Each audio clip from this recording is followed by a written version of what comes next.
I like to say this is the greatest collection of geeks and artists in the world. So we'll head out the doors over here.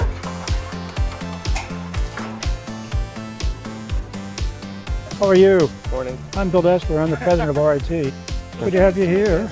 It turns out that, the campus changes so much that we make a little video every 5 years or so that the alums will know what their campus has become. Just to give you an example, since I've been here, which is 7 years as president, we've built 15 buildings.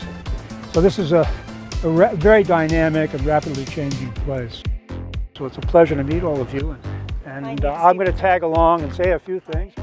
You can find the first 250 digits of pi on the staircase, as well as the optic diagram of the human eye, the genetic code for insulin on there, Darwin's finches.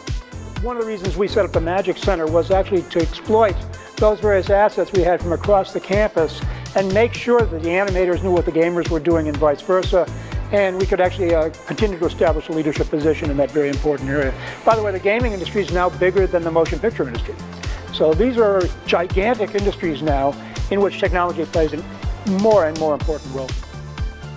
Over here we have the Global Village, very internationally oriented part of campus, also probably one of the nicest parts of campus. A lot of people like to hang out here. If you can see that really big glass building right behind the College of Applied Science and Technology, that is the Golisano Institute for Sustainability.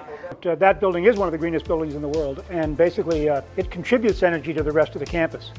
Actually, all the energy that building uses is generated by solar, by wind, by geothermal, and by a really remarkable fuel cell. It's a LEED Platinum facility, one of several on campus, which means it's attained the highest possible environmental sustainability ratings. We're actually becoming a national leader in sustainability, both in terms of our facilities and also our student programs. We have a PhD in sustainability, we have a Master's in Sustainable Production, a Master's in Sustainable Engineering, and we have tons and tons of student activity in this area, and we're about to install a 2-megawatt solar array on the edge of campus. So we're moving very, very quickly towards a much more sustainable infrastructure for the campus. We're actually passing by several club spaces here. The first one you just passed by was the Aero Design Club, as well as the one right over to your guys' right is our Formula SAE Club. That stands for Society of Automotive Engineers, and they actually design a Formula One car. We have a Baja team, which creates like an off-roading dune buggy.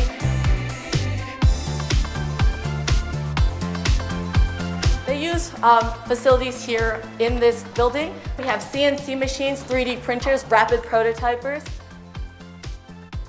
I like to say this is the greatest collection of geeks and artists in the world. And so we have wonderfully right-brain focused people and left-brain focused people here. And actually design, we have a top 5 design school here, is where art meets function.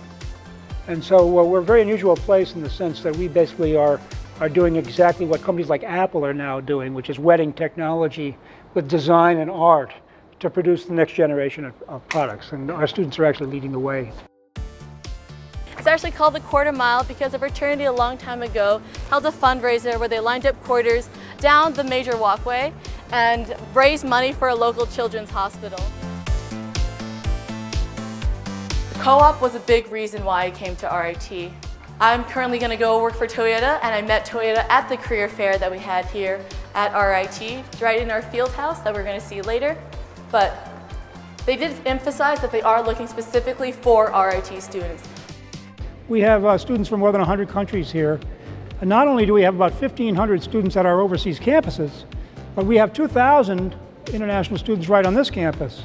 So I like to say that if you are afraid of being exposed to people who come from different backgrounds, different countries, maybe spoke different languages, maybe look a little different or whatever, this is not the place for you. Okay?